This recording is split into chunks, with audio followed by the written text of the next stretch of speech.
"You're in danger. Pretend I'm your husband," the cold Duke whispered. What happened next shocked. In this story, a lonely widow is dragged into a dangerous lie by the coldest man in London. Is he saving her life or hiding his own secrets? Will this fake protection turn into real love or destroy them both? Stay with me to find out, and subscribe for more stories like this. The air inside King's Cross Station was thick with steam and noise. Porters shouted. Children cried. And the iron roof turned every sound into an echo.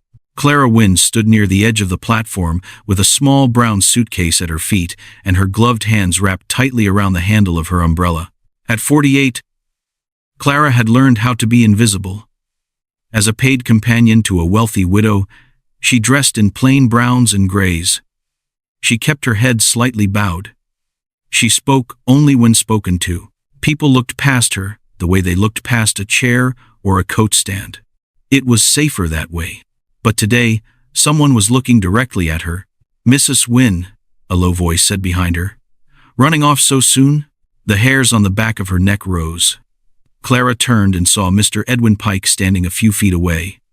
He wore a dark coat that fit a little too well for an honest man, and his smile was thin and mean. "Mr. Pike," she whispered. Her mouth felt dry. "I told you, I am on an errand for Mrs. Alderton. I mustn't be late for the most." He stepped closer, cutting off her escape with one smooth move. People flowed around them, but no one stopped. No one noticed the way Clara's hands shook. "You owe me money," Pike said softly. "Your late husband's debt. It did not vanish when he did. My husband never—" "Oh, but he did, Mrs. Wynne. I have the note." His eyes glittered. "And I have the little piece of paper you so kindly signed in his name. That's called forgery. Do you know what happens to forgers?" Clara's heart pounded. She remembered that night 3 years ago, Thomas burning with fever, the doctor asking for payment before he would come again, the bank closing its doors. She had taken the note from Thomas's desk and signed his name with a shaking hand, praying it would buy them one more week. It had not saved him. "I did it to pay for his care," she whispered. "We meant to repay it." "The law does not care about your feelings," Pike said. "Only about the ink." He leaned in, breath hot against her cheek. "Unless you can find a way to make it worth my while to stay quiet." Clara's stomach twisted. She thought of prison, of headlines in the newspapers, of Mrs. Alderton's sharp voice when she found out. She would lose her position. She would lose everything. She opened her mouth, not even sure what she was going to say. She never had the chance. A hand closed around her elbow. It was firm but not rough, and it pulled her back a step, away from Pike. A tall man stepped between them, blocking her view of the debt collector. The man wore a dark overcoat and a high collar. His hair was black, with only the first threads of silver. His posture was straight, his shoulders broad. He did not raise his voice, but somehow his words cut through the noise of the station. "You're in danger," he said quietly. "Pretend I'm your husband." Clara stared up at him, stunned. She recognized him at once, because everyone in London knew his face from newspapers and cruel jokes. Marcus Thorne, Duke of Evermere. They called him the Cold Duke. They said his heart was stone. They said he never smiled, never laughed, never attended parties unless forced. His eyes met hers for one brief second. They were gray, not icy, as she had imagined, but tired. Then he turned toward Pike. "There you are, my dear," he said in a voice that carried just enough. "You slipped away? I told you not to wander off alone." He placed a steadying hand at the small of her back, as if they had been married for 20 years. Clara could feel the heat of his palm through her coat. Her brain screamed that this was impossible. Her body did what it had always done when danger rose. She obeyed. "Yes, my lord," she said softly. The words felt strange on her tongue. Pike blinked. His gaze slid from Clara's face to the Duke's and back again. "And who might you be?" he asked. "My name is of no concern to you," the Duke said. What matters is that you have been troubling my wife." "Your wife?" The Duke moved just enough so Clara could see Pike's expression. The debt collector looked unsure now, which was as shocking as the Duke's sudden appearance. "You see the ring on her hand?" the Duke asked calmly. Clara glanced down. She wore the thin gold band Thomas had given her, turned inward, hidden under her glove. Somehow the Duke had noticed it. "I do not take kindly to men who threaten my family," he went on. "Especially in public. At a railway station, within earshot of half London." "I was only discussing a small debt," Pike said. "A private matter." "Then send a letter to my solicitor," the Duke answered. "If your claim is real, he will see it paid. If it is not—" His eyes turned very cold. "You will wish you had chosen another widow to hound." Pike's mouth opened and closed like a fish. Around them, the noise of the station carried on. A whistle blew. Someone laughed. A baby began to cry.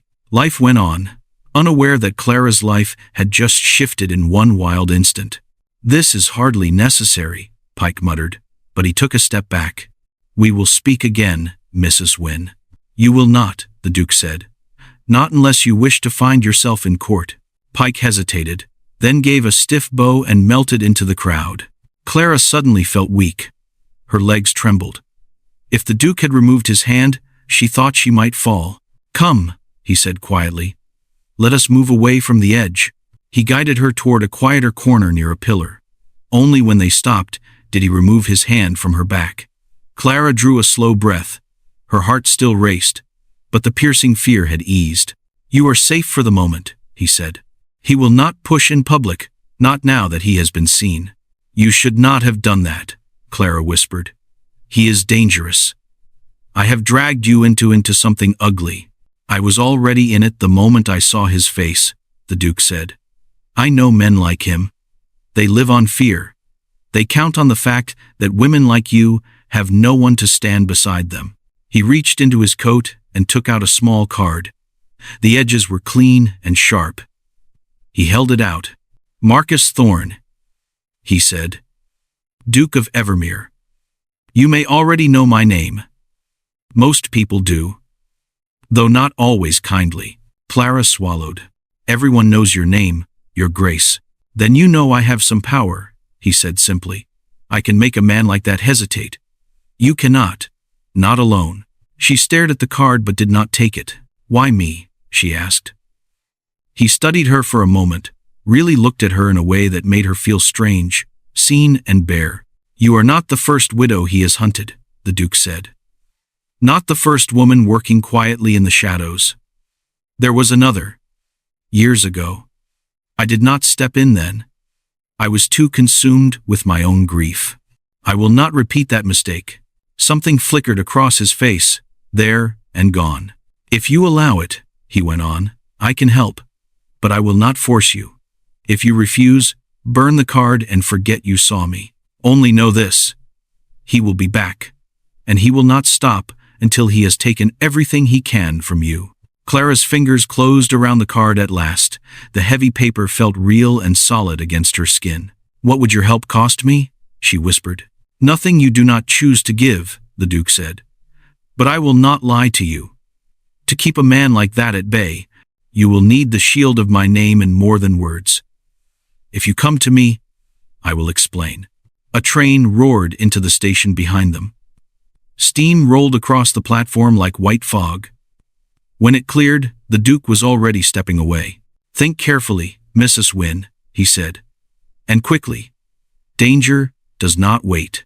He tipped his hat, then vanished into the crowd, leaving Clara with his card, her racing heart, and the sudden knowledge that her quiet, hidden life was over. Clara told herself all day that she would throw the card away. She tucked it into her reticule, then into the drawer beside her bed, then under the worn Bible Thomas had left her. Every time she tried to sleep, she saw Pike's cold smile and heard the Duke's steady voice. "If you come to me, I will explain." By evening, the sky over London turned a heavy gray. Rain streaked the windows of Mrs. Alderton's grand house in Bloomsbury. Clara moved through the rooms, setting out the tea things, answering small calls. and trying not to look over her shoulder whenever footsteps sounded in the hallway. After supper, Mrs. Alderton retired early with a headache. The house grew quiet, the way it always did. It should have been a comfort. Tonight, it felt like a trap. Clara went to her small attic room and sat on the edge of her narrow bed, her hands twisted in her lap. She could smell coal smoke from the street, damp wool, the faint scent of lavender she had saved from last summer's garden. She took out the Duke's card again. Evermere House, Grosvenor Square. The address was written in a strong, simple hand. "You are being foolish," she told herself. "You do not belong in Grosvenor Square. You belong in cheap trains and small rooms. You made your bed the night you picked up that pen." A floorboard creaked in the hallway. Clara froze, then forced herself to breathe. It was only one of the maids. Or perhaps Mrs. Alderton's cat. Not Pike. Of course not Pike. But later, when she went down to the kitchen for a glass of water, she passed the front window and happened, by chance, to glance out. A man stood on the opposite side of the street, under the lamplight. He wore a dark coat and a hat pulled low. He pretended to light a cigarette, then looked up at the house. His face turned just enough for her to see the smug curve of his mouth. "Pike." The glass almost slipped from Clara's fingers. She backed away from the window until her shoulders hit the wall. "He knows where I live. He knows where Mrs. Alderton lives. He could come to the door. He could tell her everything. He could shout it in the street. He could." Clara did not remember climbing the stairs or packing her small bag. Her body moved while her mind spun. She grabbed her few coins, her shawl, and the Bible. At the last moment, she paused and looked at her reflection in the cracked mirror. Her face looked pale but set. Her brown hair, streaked with silver, was neatly pinned. She looked older than she felt inside, and younger than the fear in her chest. "You have survived worse," she whispered to herself. "You will not stand here and wait to be hunted." She slipped out the back door, into the narrow lane behind the house, and walked quickly toward the nearest cab stand. The night air was cold on her cheeks, and mist hung low over the street lamps. Her heart thudded so loud she could barely hear her own footsteps. "Evermere House, Grosvenor Square," she said to the cabman when she reached him. Her voice shook only a little. He raised a brow at her plain coat and worn bag, but shrugged. "As you like, ma'am." The ride through the city felt unreal. Clara watched tall buildings and narrow alleys slide past, gaslights flickering, horses stamping at corners. This was the London she had lived in for years, yet tonight it felt like a stranger. Could she trust the Duke? He was a nobleman. Men like him did not mix with women like her. Yet he had stepped in without hesitating. He had seen Pike, seen the danger, and acted. Her fingers tightened around the edge of the seat. If she did nothing, Pike would destroy her. If she went to the Duke, he might save her, or he might use her. But at least she would not be alone. When the cab stopped, she peered out. Grosvenor Square was wide and quiet, lined with grand houses. Evermere House sat on the corner, its stone front lit by soft lamps at the door. It was not the largest house, but it had a solid, watchful air. "Shall I wait, ma'am?" the driver asked. She swallowed. "No, thank you." Either she would find safety inside, or there would be nowhere to go back to. She walked up the steps and lifted the heavy knocker. Her hand shook as it fell. A moment later, the door opened. A tall, thin butler with silver hair looked out. His expression was calm but curious. "Yes, madam. My name is Clara Wynne," she said. "His Grace gave me his card earlier today," he said. "He said I might come." The butler studied her for a long breath, then inclined his head. "Of course, madam. Please come in." His voice was so smooth that for a moment she wondered if he had been expecting her all along. The entrance hall was wide and mostly bare, with polished floors and pale walls. No heavy carpets or gilded mirrors. No crowd of servants staring. It felt disciplined, quiet. "If you would wait here, madam," the butler said, "I will inform his grace." Clara stood alone in the hall, clutching her bag. A tall clock ticked in the corner. The air smelled faintly of beeswax and smoke.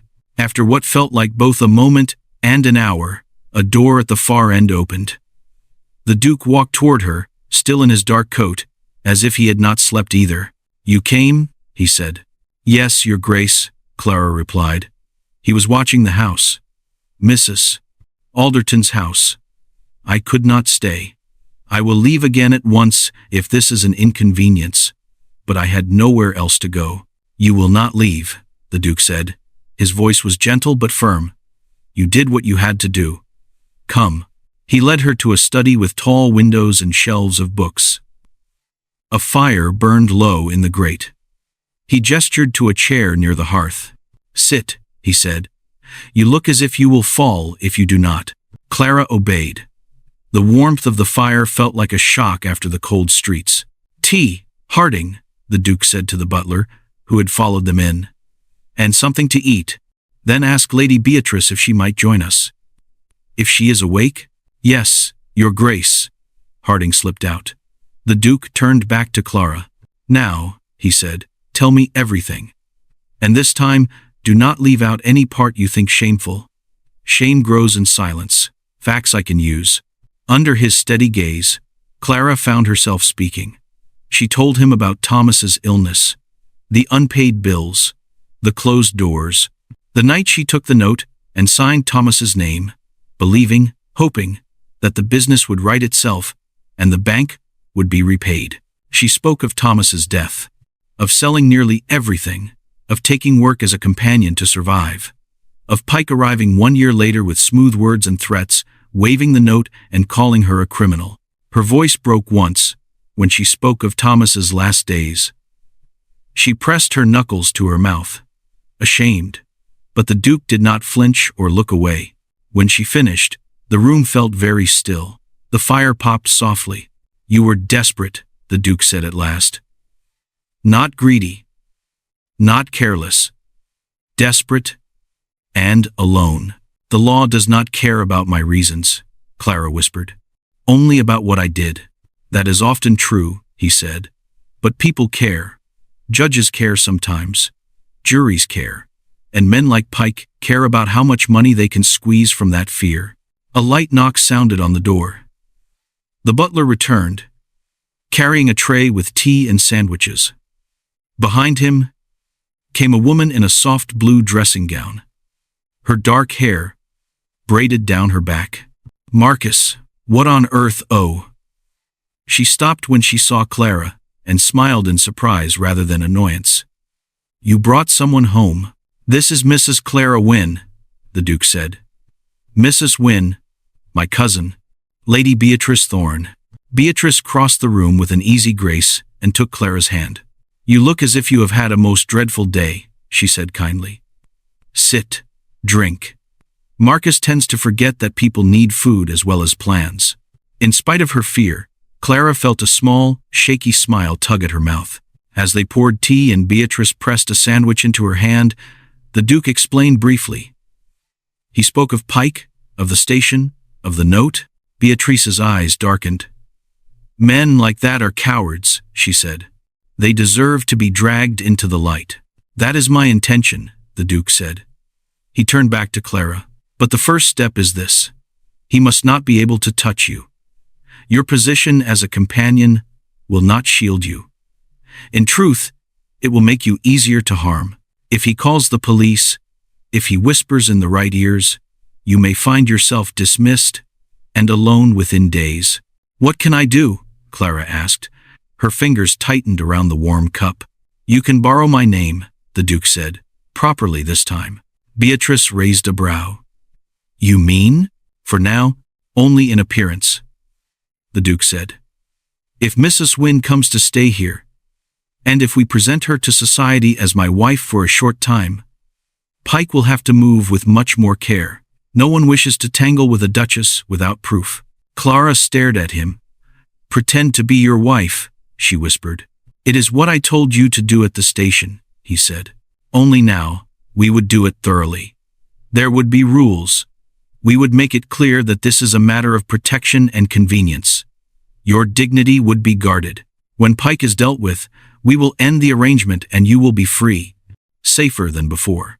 I will help, Beatrice said at once. I will introduce you to the right people, teach you what they expect.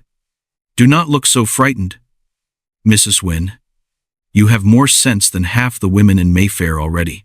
It is risky, Clara said. For you, for your name. What will people say when they see you have taken a wife without warning? They already say many things about me, the Duke replied. A shadow crossed his face. Most of them unkind. It will not be the first time my choices have shocked them. He hesitated for a heartbeat, then added, 10 years ago, I lost my wife in a carriage accident. We quarreled at a dinner. She left angry. I did not follow. The horses bolted. She died in the mud while I sat at home, thinking I was right.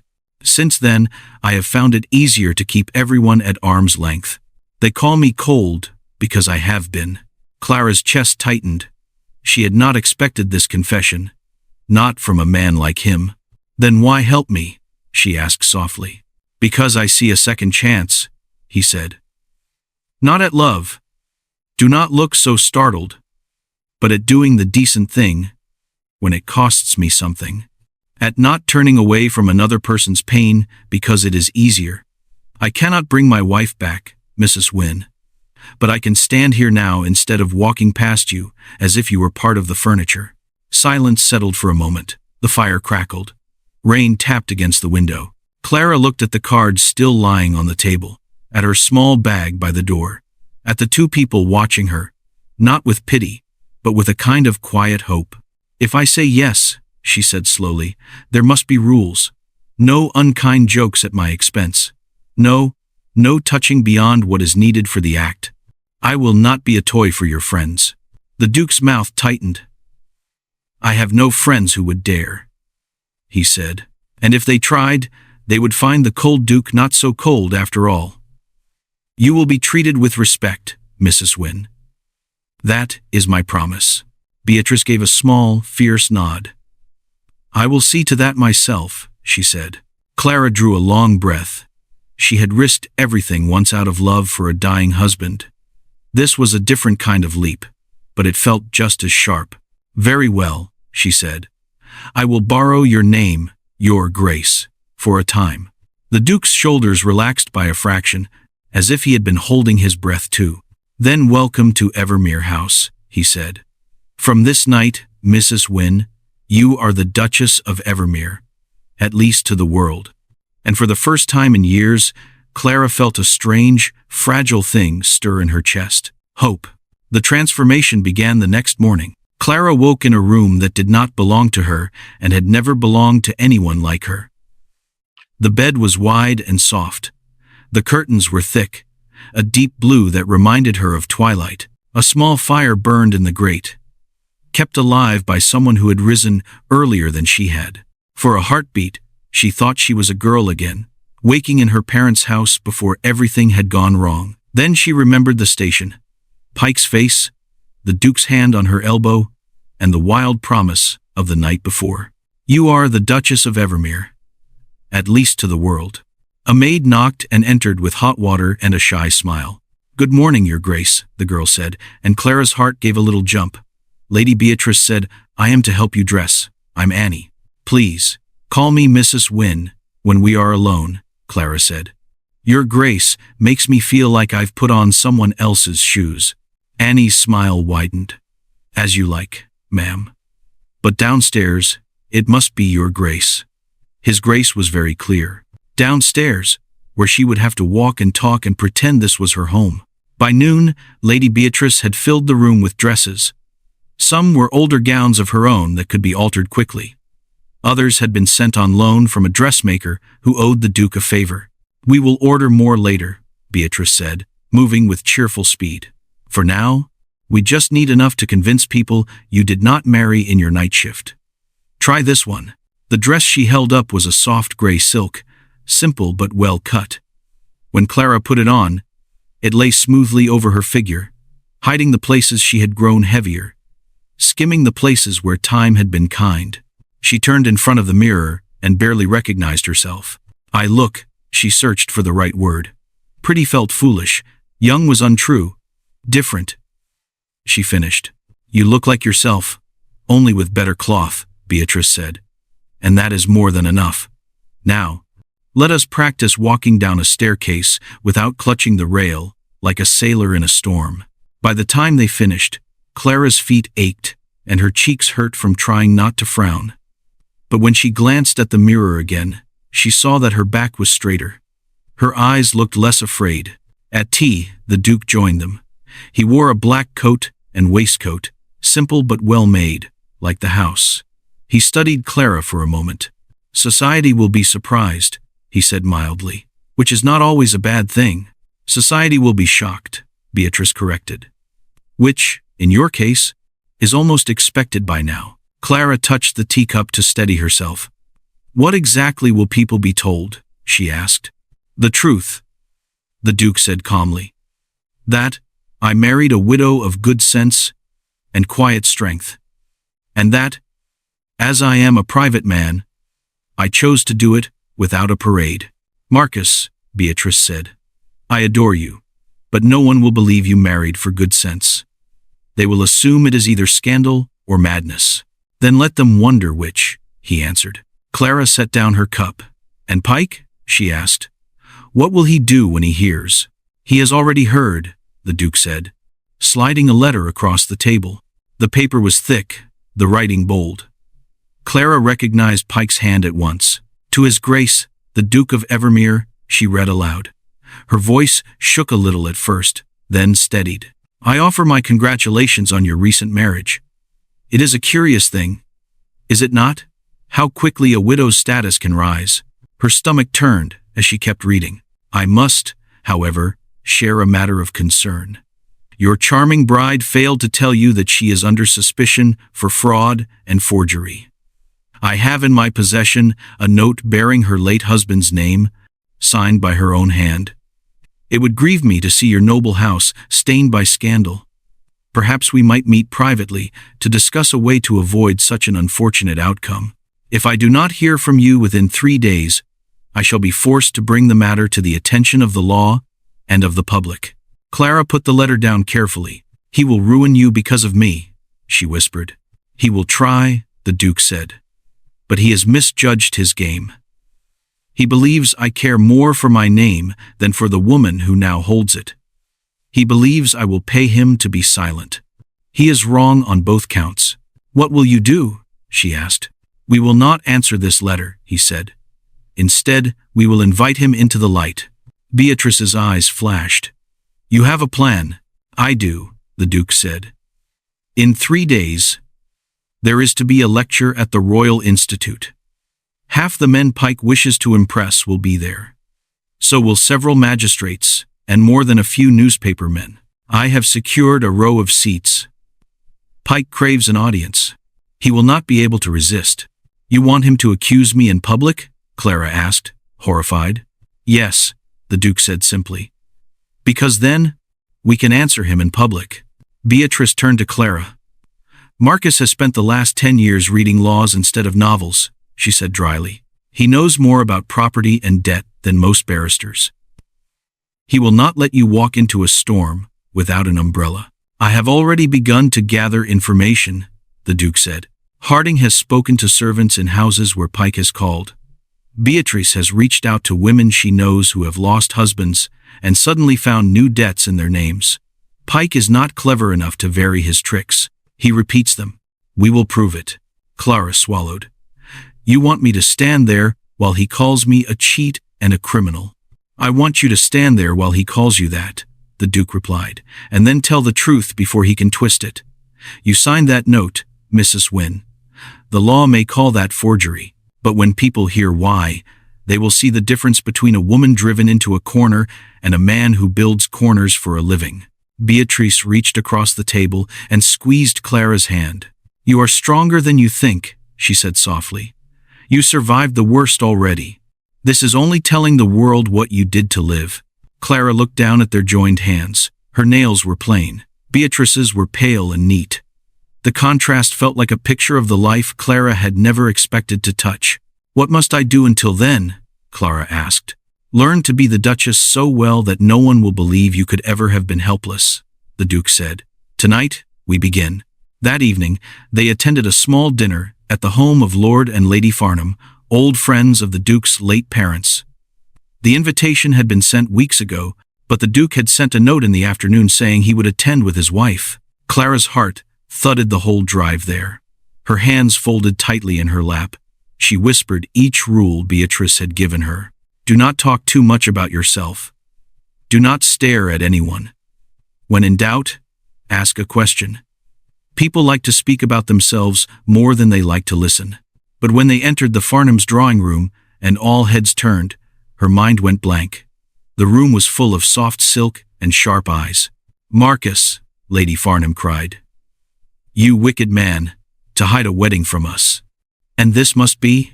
"The Duchess of Evermere," the Duke said, offering his arm and drawing Clara a little forward. His voice was calm. "My wife, Clara." Clara gave a small curtsy. "I am pleased to meet you, Lady Farnham," she said, hoping she remembered the title correctly.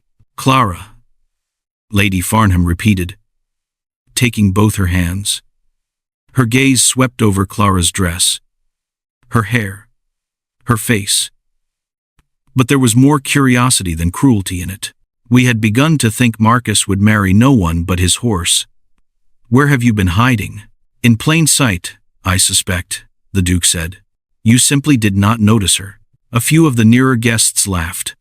Clara felt heat rise in her cheeks but kept her head up. At dinner, she found herself seated between a gruff man who talked of nothing but railways and a thin woman who whispered gossip. She listened more than she spoke, answering when spoken to, asking small questions. The gruff man, Lord Kenrick, mentioned a new piece of railway law.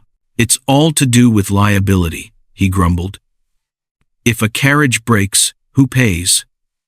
The company swears it isn't them. My late husband worked on cases like that," Clara heard herself say. "He was a solicitor.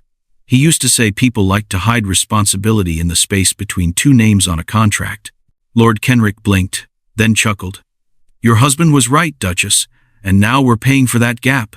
The word Duchess still felt like a costume, but it rolled over the table without protest. Later, as they drove home, the Duke glanced at her. "You did well," he said. "No one guessed anything was amiss." "I was terrified," Clara admitted. "So was I the first time I entered such a room alone," he said.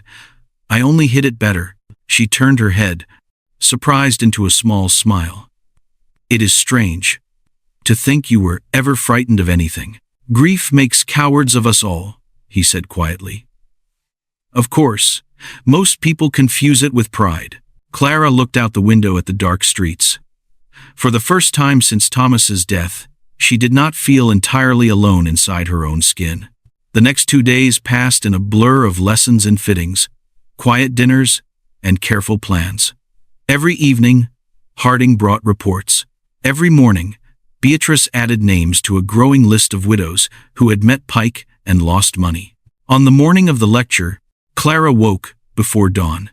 She lay in the soft bed and stared at the ceiling. By tonight, everything would be different again. Either she would walk out of the Royal Institute with her head held high, or she would be dragged out in chains. She took a deep breath, sat up, and began to dress. The Royal Institute's lecture hall was a long, high room lined with dark wood and full of men who believed their thoughts were more important than anyone else's. Clara walked beside the Duke down the center aisle, feeling every stare like a touch. Her dress was a deep green silk, chosen by Beatrice because it set off her eyes and did not show fierce sweat. Her gloved hand rested lightly on the Duke's arm. "You may sit between us," Beatrice whispered, as they took their seats in the reserved row. "If anyone throws something, Marcus can catch it." "That is not helping," Clara murmured, but the line eased her tight chest. The lecture began with talk of machines and steam, of weights and measures. The speaker's voice droned like a bee inside a glass jar. Clara heard little of it. Her eyes scanned the crowd instead, searching. She saw Pike halfway through the talk. He stood at the back of the hall, near the door, his hat in his hands. He watched the Duke's row with sharp interest. When their eyes met, Clara felt a cold line pass through her chest. He smiled. Then he pushed off the wall and began to move closer, slipping along the side like a shadow. "Marcus," she whispered. "I see him," the Duke said softly. "Remember what we spoke of. You are not here to beg. You are here to tell the truth." The lecturer finished at last, to polite applause. As people stood and turned to one another to speak of dinner and business, Pike stepped into the open space at the front of the room. He did not shout. He did not need to. His voice carried, sharp and clear. "Your Grace, Duke of Evermere," he called. "May I have a word?" The crowd quieted, sensing a scene. The Duke rose slowly. Clara and Beatrice stood with him. Every eye turned toward them. "You have your word already, Mr. Pike," the Duke said. "You wrote to me. I chose not to answer. That should have been message enough. But some matters deserve a public hearing," Pike said, his gaze flicking toward Clara. "A duchess, for example, who hides a criminal act. Do the good men of London not deserve to know whom they are bowing to?" A murmur rippled through the room. Someone mentioned the papers. Another whispered, "What criminal act?" Clara's heart pounded, but she forced herself to keep her chin level. The Duke's arm brushed hers. Pike held up a folded paper. 3 years ago, Mrs. Clara Wynne signed her husband's name to this note without his knowledge or consent. That is forgery. Against the law. I have been patient, gentlemen. I have tried to settle the matter quietly, but now she hides behind a dukedom, hoping to escape the consequences. Is this justice? Shall the rich protect their own, while honest men are robbed? Honest men? Beatrice muttered under her breath. If he were any more slippery, he'd be an eel. Clara's throat felt thick. She could taste fear, sharp and bitter, at the back of her tongue. Everyone was looking at her now. Some with curiosity, some with judgment, some with hungry delight. The Duke's voice came low to her ear. "Now," he said, before he turns the crowd his way. Clara took a step forward. Her legs felt like wood. Her voice, when it came, surprised her by not shaking. "Mr. Pike is right about one thing," she said. "I did sign that note." The hall fell very quiet. "I was wrong," she went on. "I do not say that to excuse myself, only to begin with the truth." She looked at the faces before her. Old men with white whiskers, young ones in bright waistcoats. A few women, mostly wives, clinging to their husbands' arms. 3 years ago, my husband lay dying, she said. His business was failing. The bank would not lend him more money in his own name. The doctor wanted payment before he would come again. So I took a note from my husband's desk and signed his name. I believed he would recover, that the work would return, that we would pay it back. I was wrong about that, too. He died. The work did not come. I sold almost everything. I took work as a companion. I paid what I could. Her hands were cold inside her gloves, but her back stayed straight. "I do not ask you to call it right," she said. "I only ask you to see the whole picture. The law would call it a crime. A mother might call it a wife's last try. A man like Mr. Pike calls it a chance to squeeze more money from a dead man's bones." A few chuckles turned into a small laugh. Pike's face reddened. "You tell a sad story, Duchess," he said, "but the law does not bend for tears.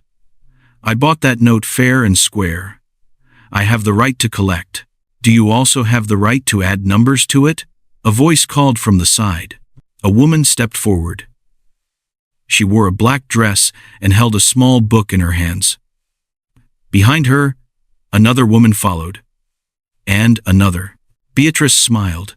"Right on cue," she murmured. "My name is Mrs. Holloway," the first woman said. "After my husband died, Mr. Pike came with a paper that said we owed twice what my husband had ever borrowed. When I refused, men came in the night and took our furniture. Now I hear he speaks of honesty." She held up the book. "These are my husband's accounts. They do not match Mr. Pike's. My name is Mrs. Turner," said the second woman. I sign nothing, yet Mr. Pike claims my husband promised him money he never had. When I asked to see the proof, he told me I would not understand such things and that I should stop asking questions unless I wished to be arrested. I never, Pike began. Mr. Pike, the Duke said, stepping forward at last. Would you care to explain this as well? He held up a neat bundle of papers. These are statements from 7 widows and 3 shopkeepers, all telling similar tales. In each case, you appeared with a paper claiming a debt far larger than any record shows. In each case, you threatened legal action and disgrace rather than prove your claims in open court. A magistrate in the crowd cleared his throat. I'd like a look at those, he said. Of course, the Duke replied. This is a trick, Pike said, but sweat had broken out along his brow now. These people wish to avoid paying what they owe. And yet they have come here today to speak their shame aloud, the Duke said. That is not the choice of those who wish to hide. It is the choice of those who have been hunted. He turned to the magistrate. If you find that I am wrong, I will answer for it. But if you find that Mr. Pike has been inflating debts and using widow's fear to line his pockets, I trust you will answer him. The magistrate flipped through the pages, his lips thinning. Mr. Pike, he said at last, I suggest you come with me to discuss these matters quietly before I decide to discuss them loudly. Pike's eyes darted from face to face. The friendly hum of the crowd had turned sharp, like the buzz of angry bees. This is not finished, he hissed at Clara. Dukes do not always stay interested in the little people they save. Perhaps not, Clara said. But this one is interested enough to stand here now. And that is more than you ever expected. He glared at her, then spun on his heel and stalked toward the door. The magistrate and 2 constables close behind. The hall erupted in noise. Some people moved toward the exits. Others pressed closer, eager for more drama. Clara swayed. For a moment, the room tilted. The Duke's hand closed around her elbow, steady again. You did well, he said softly. Very well. I told them I broke the law, she whispered. I said it myself. Will that not come back to bite me? It might have, if you stood alone, he said. But you do not. And there is one more thing they need to hear. Before she could ask what he meant, he turned to the crowd and raised his voice. Ladies and gentlemen, he said, you have just heard a woman confess to signing her husband's name on a note in order to save his life. You have also heard evidence that the man who holds that note has been cheating widows for years. If any of you wish to cry for justice, I suggest you begin with him. A few men clapped, then a few more. Then, to Clara's shock, the sound grew until it filled the hall. The Duke waited until it faded, then added, one more thing. Some of you heard Mr. Pike suggest that I did not know my wife's past, that I might cast her off if I did. Allow me to remove that doubt. I knew of the note before I offered her my name. I married her anyway. Clara's head whipped around. You, what? She stammered. The Duke looked at her. His eyes were steady, but under them she saw something raw and open she had not seen before. By special license, yesterday morning, he said quietly enough that only she and Beatrice could hear the words. I will not have you stand here under a borrowed title and no true shield. You are my wife, Clara. In fact, not only in name. Her knees almost gave way. You did this without asking me, she whispered, a hot rush of anger and fear rising through the relief. You had no right. I had the right to sign my own name, he said gently, but you are correct. I should have asked you. For that, I apologize. If, after this day, you wish to end the marriage quietly, I will give you the means to live where and how you choose. But I could not stand in front of this hall and pretend you were half protected. Not when I could make it whole. Beatrice's eyes shone with barely hidden delight. Oh, Marcus, she murmured. You impossible man. Clara stared at him. The noise of the hall blurred around them. For a moment, there was only the tightness in her chest and the earnest lines around his eyes. You tied your name to a woman accused of crime, she said. I tied my name to a woman who told the truth even when it could hurt her, he replied.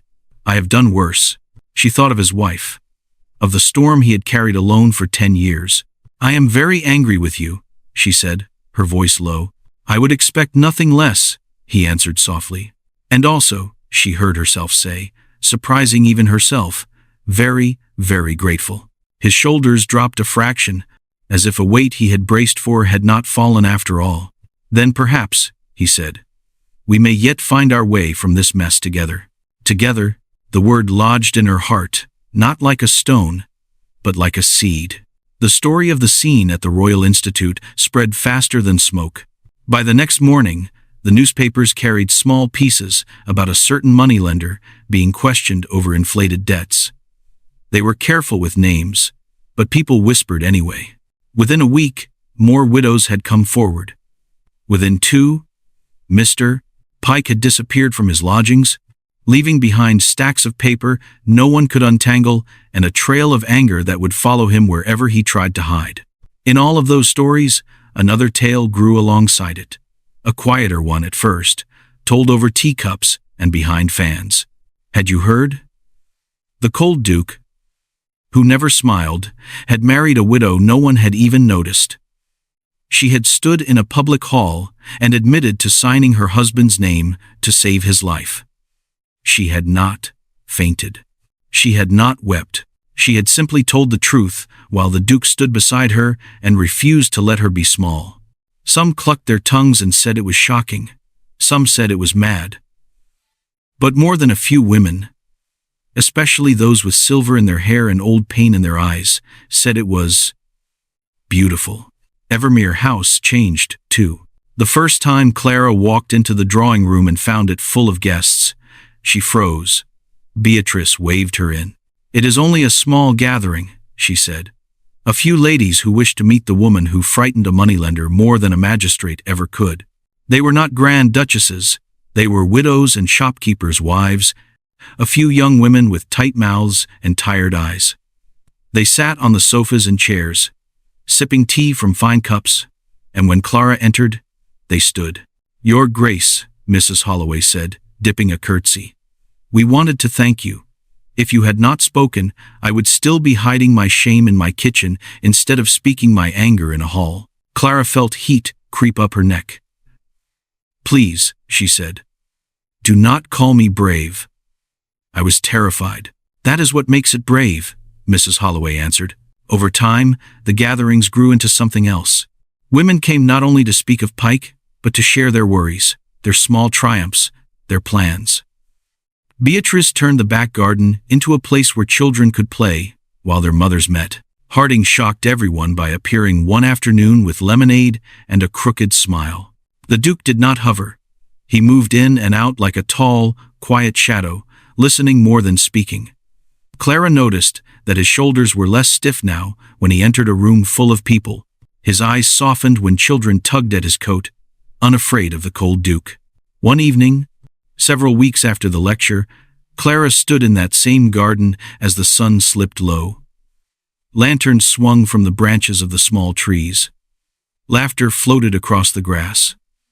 Someone had started a game. Someone else tuned a fiddle. Beatrice came to stand beside her. Do you see what you have done? She asked, nodding toward the small crowd.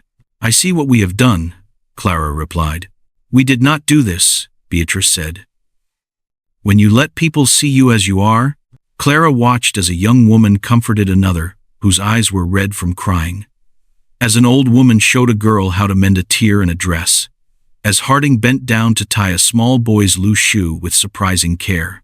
It feels like a home, Clara said quietly. Not just a house. That is because it is, came a voice behind her. She turned. The Duke stood a few steps away, hands in his pockets, watching the same scene. When I first inherited Evermere House, he said, it felt like a museum. Everything polished, everything quiet.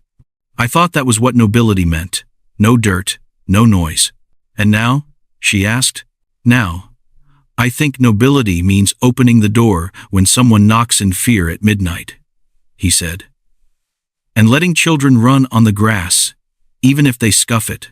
He stepped closer, his gaze searching her face. I have been waiting, he said, to ask you something properly, this time. Not in a hall full of strangers. Not as a surprise. Her heart picked up its pace. I am listening. When we married by license, I did it to shield you, he said. That was the only thing in my mind. Though I will not pretend I did not feel drawn to you already. Since then, I have watched you change this house. Change me. He swallowed. And for the first time since she had known him, she saw him truly nervous. I do not wish to end this marriage quietly. I do not wish to end it at all. I wish to be your husband. Not just in name. In truth. Her breath caught. The noise of the garden seemed to fall away, leaving only the pounding of her heart and the soft rustle of leaves. You told me once you were afraid of repeating your mistakes, she said. Of failing another woman as you failed your first wife. Yes, he said hoarsely. Every day. She took a step closer too, so they stood almost touching, the lantern light casting gentle shadows over his face. Then let us not pretend we can promise never to hurt one another, she said. Life is not so kind. We will quarrel. We will misunderstand. We will be stubborn. But there is one thing I can promise. And I ask it from you as well. What is that? He asked. That we will not walk away from each other's pain because it is easier, she said. That we will not turn cold when we are afraid. That when danger comes, whether it is a man like Pike or our own anger, we will say, you are in danger. Pretend I am on your side, and then actually be on each other's side. His eyes shone. That sounds like a marriage, he said. It does, she answered softly. Then, Clara Wynne, Duchess of Evermere, he said, taking her hand, will you stay in this marriage? Not as a bargain, not as a shield, but as my partner, my equal. For as many years as we are given, tears pricked her eyes, but they did not fall. She had spent too many years crying in the dark. Tonight, she wanted to stand in the light. Yes, Marcus, she said. I will. He lifted her hand to his lips, then, slowly, to her cheek. When he bent to kiss her, it was gentle, asking rather than taking. She leaned into it, feeling the quiet steadiness in him. Answer the quiet strength in herself. A cheer went up from across the garden. Beatrice, shameless as always, had apparently seen enough to guess the rest. About time, she called. The cold Duke has thawed at last. Laughter rippled through the guests. The children clapped without knowing why. Music started up again, and the world moved on, carrying them with it. Later, as the stars pricked the sky and the lanterns burned low, Clara and Marcus stood at the window of his study, side by side. Do you ever think, Clara said softly, about how small choices change everything? If you had walked past me at the station that day, as you had walked past so many others, I would still be alone in a silent house, he said. You would still be watching the street for a man in a dark coat. And this, she said, nodding toward the sounds of laughter outside, would not exist. He slipped his arm around her shoulders and pulled her gently against him. I saw you, and I said, you're in danger. Pretend I'm your husband, he murmured. I thought I was telling a lie. I did not know I was speaking our future. Clara smiled, resting her head against his shoulder. What happened next, she said, truly did shock me. But, in the best possible way, he asked. In the very best, she said. Outside, in the garden of Evermere House, women laughed, children played, and a cold, quiet house that had once felt like a tomb now beat with the warm, messy, noisy life of second chances. And inside, a duke and a widow, no longer pretending, faced whatever dangers might come together.